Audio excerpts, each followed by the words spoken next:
Assalamualaikum warahmatullahi wabarakatuh. Jadi di sini kami kelompok 5 ingin mempresentasikan tugas UAS kami yang berjudul Peraturan Undang-Undang Pengolahan Mineral dari tahun 1961 sampai dengan sekarang. Perkenalkan, nama saya Muhammad Praduta Saputra Lapai dengan NIM 246600076. Jadi di sini saya akan memperkenalkan anggota kelompok kami. Yang pertama, saya Laudian Ladin dengan NIM 246600045. Saya Odi Muhammad Fardan dengan NIM 246600116. Saya Safitri Martin dengan NIM 2466017. Dengan saya Wade Alim dengan NIM 246600108. Dengan saya Farel dengan NIM 246600008. Dengan saya Muhammad Karnazwan dengan NIM 246600032. Dengan saya Abdal dengan NIM 246600098. Assalamualaikum warahmatullahi wabarakatuh. Jadi di sini saya akan menjelaskan peraturan Undang-Undang Pengolahan Mineral dari tahun 1961 sampai dengan sekarang. Sebelum itu, kita harus tahu dulu pengolahan mineral itu apa. Jadi, pengolahan mineral itu adalah proses perencanaan pengembangan sumber daya alam secara efisien dan efektif. Pengolahan mineral yang baik dapat meningkatkan kesejahteraan masyarakat dan mengurangi konflik penggunaan sumber daya alam. Pengolahan mineral meliputi beberapa aspek, yaitu yang pertama, eksplorasi dan penemuan mineral. Yang kedua, evaluasi terhadap dampak ekonomi dan sosial. Yang ketiga, pengolahan risiko dan keamanan. Untuk tujuan pengolahan mineral, yang pertama itu adalah mengoptimalkan pemanfaatan sumber daya alam. Yang kedua, pemanfaatan terhadap ekonomi. Yang ketiga atau yang terakhir, mengurangi dampak negatif terhadap lingkungan dan sosial.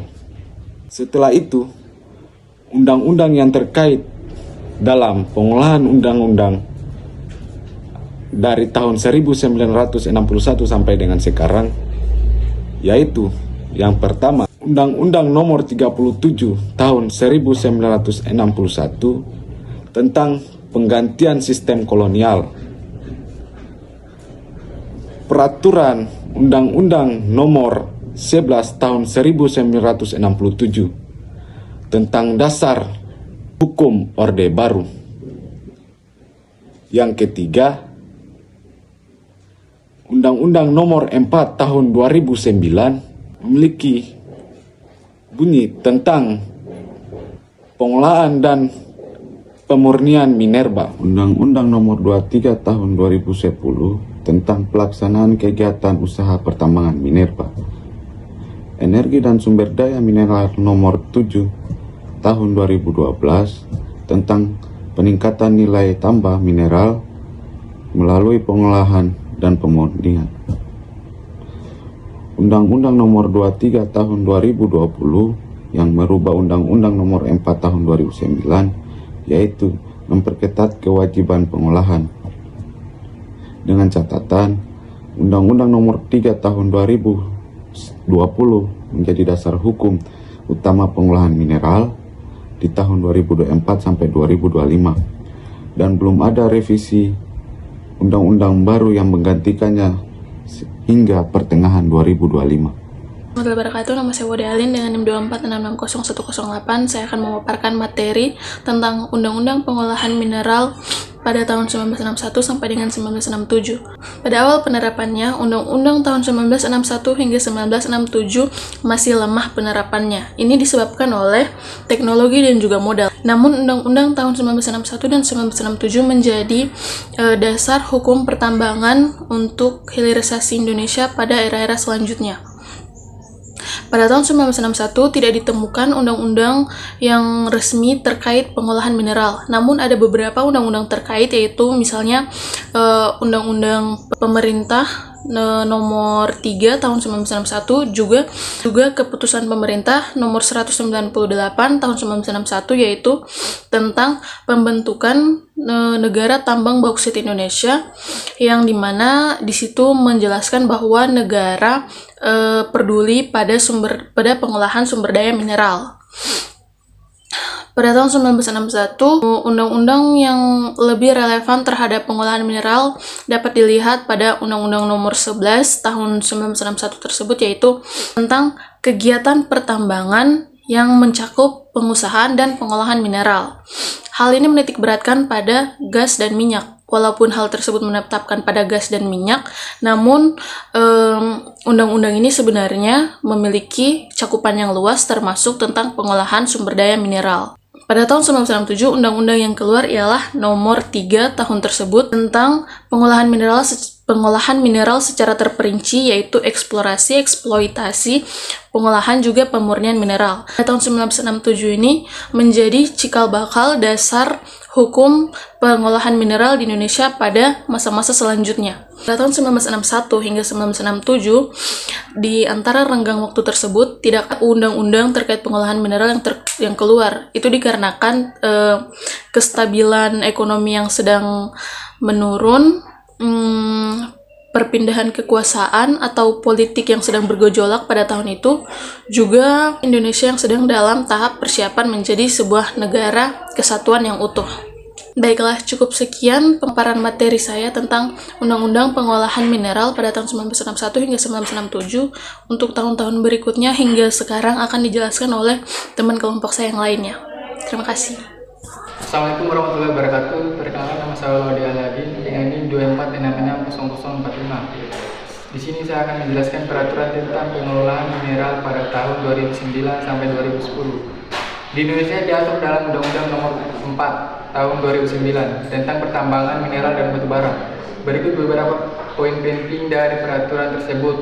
Yang pertama itu tujuan pengelolaan mineral.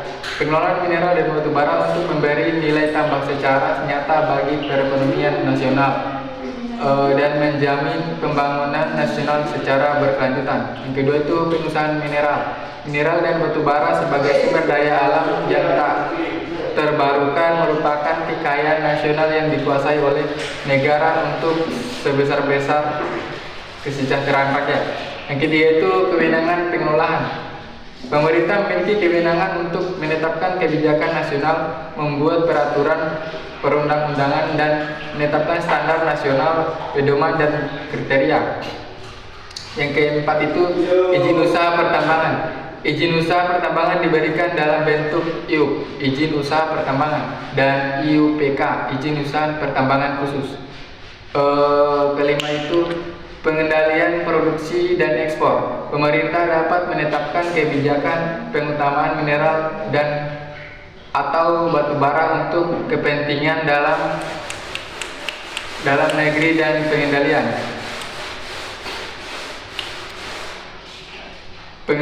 produksi dan ekspor. Peraturan ini bertujuan untuk meningkatkan efektivitas pelaksanaan dan pengendalian kegiatan usaha pertambangan, menjamin manfaat pertambangan mineral dan batubara secara berkelanjutan, dan meningkatkan pendapatan masyarakat lokal, daerah, dan negara.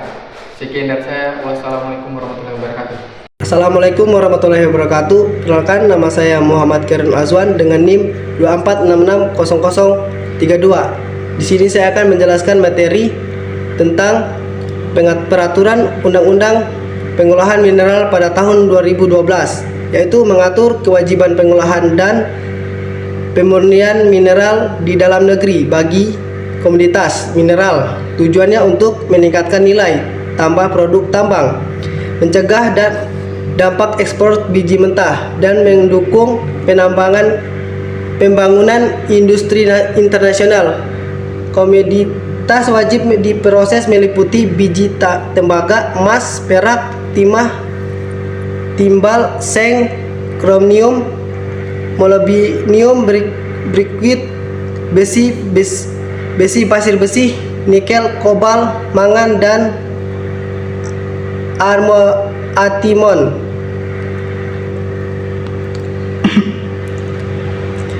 Permen EDM No. 11 tahun 2022 ditandatangani pada 16 Mei 2012, diundangkan pada pada tanggal 21 Mei 2012 dan mulai berlaku pada tanggal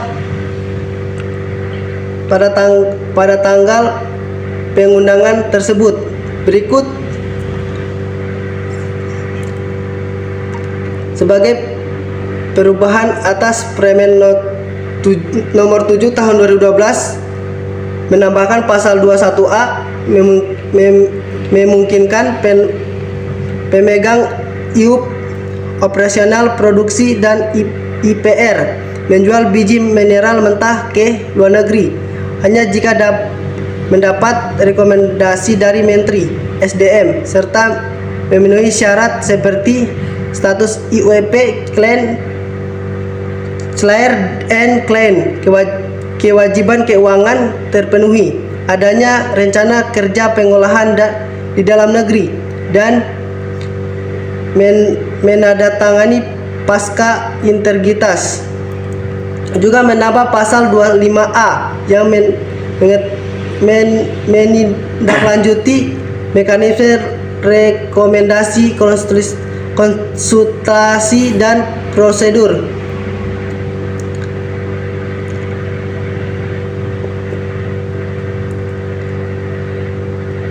Permen No.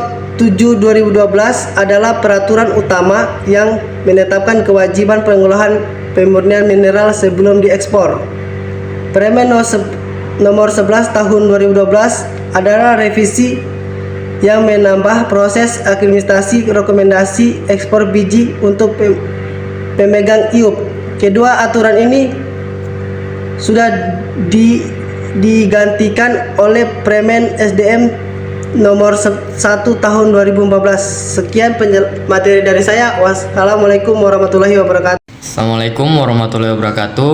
Perkenalkan, nama saya Farel dengan NIM 24660008. Di sini saya akan menjelaskan materi tentang peraturan undang-undang pengelolaan mineral pada tahun 2021.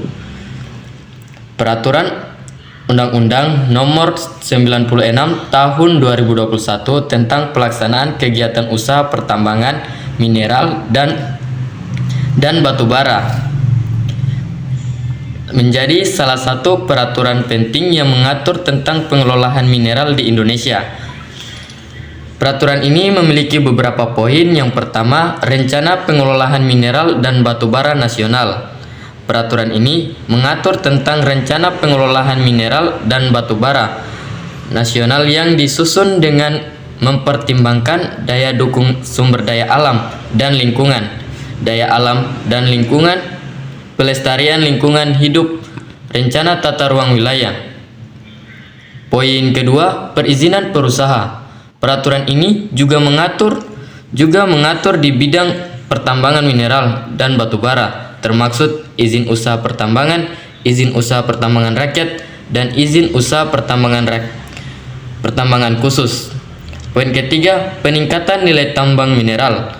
Peraturan ini menekankan pentingnya meningkatkan nilai tambah mineral dan batubara melalui pembangunan smelter dan pengelolaan mineral. Poin keempat, penggunaan jalan pertambangan. Peraturan ini juga mengatur tentang penggunaan jalan pertambangan dan menggunakan tanah untuk kegiatan usaha pertambangan. Poin kelima, sanksi administratif.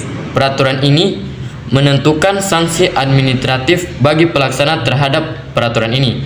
Itulah beberapa poin, dan perlu kita ketahui, peraturan pemerintah nomor 96 tahun 2021 ini mulai berlaku itu pada tanggal 9 September 2021 dan telah mengalami perubahan dengan peraturan pemerintah nomor 25 tahun 2024. Itulah hasil dari presentasi dari saya. Saya kira wabillahi taufiq wal hidayah. Wassalamualaikum warahmatullahi wabarakatuh. Assalamualaikum warahmatullahi wabarakatuh. Perkenalkan, nama saya Abdal dengan NIM 24660098. Saya akan menjelaskan materi peraturan undang-undang pengolahan mineral pada tahun 2022. Keputusan materi SDM nomor 77 tahun 2022. Peraturan ini menetapkan kebijakan mineral dan batubara nasional yang mencakup pendahuluan inventarisasi mineral dan batubara, pengolahan dan pemanfaatan batubara, konservasi mineral dan batubara, pemantauan dan evaluasi, serta menutup. Peraturan Presiden nomor 55 tahun 2022. Peraturan ini mengatur tentang pendelegasian kewenangan dalam pengolahan pertambangan mineral dan batubara dari pemerintahan pusat kepada pemerintah provinsi. Kewenangan yang didelegasikan mencakup pemberian izin usaha, pertambangan (IUP), surat izin penambangan batuan (SIPBM), izin peraturan rakyat (IPR), dan lain-lain. Peraturan Pemerintah nomor 55 tahun 2022. Peraturan ini mengatur tentang perlakuan perpinjakan dan atau penerimaan negara bukan pajak (PNBP) di bidang usaha pertambangan batubara. Peraturan ini bertujuan untuk meningkatkan penerimaan negara dari industri batubara dan memberikan kepastian hukum bagi bahan usaha. Peraturan-peraturan tersebut dapat diakses melalui situs web resmi Kementerian Negeri dan Sumber Daya Mineral (ESNBM) atau Jaringan Dokumentasi dan Informasi Hukum JDIH. Sekian dari saya. Saya ucapkan Assalamualaikum warahmatullahi wabarakatuh. Dampak pengolahan mineral bagi masyarakat sekitar tambang bisa bersifat positif maupun negatif. Dampak positifnya yaitu 1. Perekonomian.